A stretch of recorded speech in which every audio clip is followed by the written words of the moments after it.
On the 21st of March 2024, a French warship did something no Western Navy had managed in decades. The FREMM frigate Alsace, operating in the Red Sea, detected 3 incoming ballistic missiles and brought all 3 of them down. 1 ship, 3 kills, 0 misses, and it was, by any measure, a serious demonstration of what a modern multi-mission frigate can actually deliver in a real engagement. And here's the problem. The Royal Navy's Type 26 frigate cost nearly £4 billion and cannot do that. Not because the designers overlooked it, not because the budget collapsed halfway through, but because the Royal Navy weighed that specific threat against a completely different one and decided the thing moving silently under the water was more dangerous than anything flying through the air. So they built a ship that hunts submarines. Only submarines. Better than any other surface combatant on Earth. And then 5 separate nations looked at that decision and said, yes, we want exactly that. We will pay whatever it costs. Norway formalized its commitment in August 2025, signing a £10 billion deal that stands as the single largest defense investment in Norwegian history. So you have 2 frigates. One of them intercepts ballistic missiles in live combat with a clean record. The other has never discharged a weapon in anger. And the world is lining up to buy the one that has never discharged a weapon in anger. That is the comparison everyone consistently gets wrong, and to understand why, you have to start with what a frigate is actually built to do. A frigate does not project power. It protects the things that do, the carriers, the supply lines, the entire operational logic of Western naval capability. For the last 3 decades, the primary threat to all of that has not been aircraft or incoming missiles. It has been submarines, quiet ones, getting quieter with each generation. Russia's improved Kilo-class boats, formerly designated Project 636.3 Varshavyanka, run on electric propulsion so subdued that NATO gave them a nickname, the Black Hole submarines. China's underwater fleet is expanding at a pace the Pentagon tracks with visible concern, with its 2024 report placing People's Liberation Army Navy submarine strength above 60 boats. When a submarine locates a carrier strike group, the carrier is already in a losing position. The only answer is to find the submarine before it finds you, and finding a submarine is, without any exaggeration, the hardest thing a surface warship is ever asked to do. The ocean is not quiet. It is saturated with noise from marine life, shifting currents, commercial shipping traffic, and the movement of your own hull through the water. Locating a submarine in that environment is like trying to pick out a whispered conversation inside a crowded stadium, and the only practical way to do it is to make your own vessel quieter than everything surrounding it. That is not a weapons decision. It is an engineering commitment made during the design phase, and it is almost impossible to undo once construction begins, which is exactly where the Type 26 story starts. The Royal Navy launched what it called the Future Surface Combatant Program back in 1998. The Cold War had ended, the Soviet submarine threat appeared to have dissolved along with the Soviet Union itself, and British shipbuilding was operating under considerable strain. By 2010, BAE Systems had secured a £127 million contract simply to develop the design, and it took until July 2017 for the first steel to be cut. That gap between program launch and first cut steel stretched to 19 years, a timeline that requires a moment of quiet acknowledgement. The United States built entire classes of nuclear-powered aircraft carriers in less time than it took the United Kingdom to begin cutting metal for a frigate. Defense procurement is, among other things, a process extraordinarily well optimized for producing delays. But here is the thing about that delay. While the program moved at a pace that would embarrass a geological survey, the engineering team had nearly 2 decades to concentrate on one specific problem: not weapons, not top speed, not radar coverage, just noise. How do you make a 6,900-ton warship acoustically invisible? The answer they arrived at involved borrowing directly from nuclear submarine construction principles. Every system aboard the Type 26 is either inherently low noise by design or mounted on acoustic isolation rafts engineered to stop vibration traveling through the hull and into the surrounding water. The ship's combined diesel, electric, and gas propulsion arrangement allows it to run on electric drive at lower speeds, producing an acoustic signature that acoustic engineers describe as quieter than ambient sea state 3 conditions, a benchmark that puts it in nuclear submarine territory for surface combatants. Every crew console operates on a shared digital architecture, which means the sensor and weapons suite can be reconfigured from any station on board, and which also means the vessel generates less internal electronic noise than older designs ever could. The primary sensor doing the actual hunting is the Thales Type 2087 towed array sonar, Sonar 2087, a low-frequency active and passive system that the Royal Navy rates as the most capable towed array ever fitted to a surface warship. It operates in conjunction with a hull-mounted sonar suite and, in multi-ship operations, contributes to a wider Captus 4 compatible sensor picture. None of this photographs well. None of it makes for compelling promotional footage. What it does is shift the detection range on a hostile submarine from 8 kilometers to something considerably further, and in underwater warfare, detection range is the entire contest. Forget the brochure figures on missile counts and maximum speed for a moment. The point the Type 26 makes is not about fighting submarines. It is about finding them before a fight ever becomes necessary, because if you are in a direct engagement with a submarine, you have already surrendered the initiative. The whole design philosophy is built around never arriving at that position. Now set that against the FREMM. The program took shape in 2005 as a joint Franco-Italian effort to replace multiple aging frigate classes across both fleets, with Naval Group handling the French side and Fincantieri managing Italian production. What emerged was a platform that is, across most objective measures, genuinely impressive.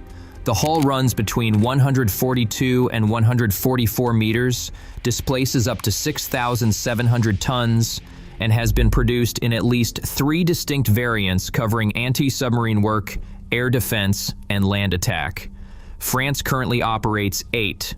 Italy has been steadily expanding its fleet, ordering 2 FREMM Evo next-generation variants in July 2024 for 1.5 billion euros, with the lead ship expected to complete construction by June 2029.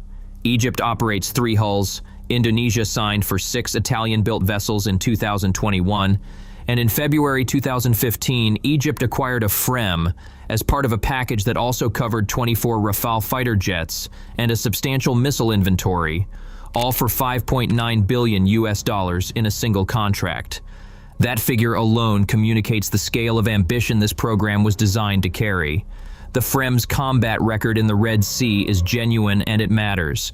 The air defense variant's Aster 30 missiles performed exactly as specified against live ballistic threats, and that is not a trivial achievement. There are navies around the world that would trade almost anything for that kind of proven live fire capability. And yet Norway committed £10 billion to a ship carrying Sea Scepter missiles for point air defense and a rotating radar system that traces its lineage to the 1990s.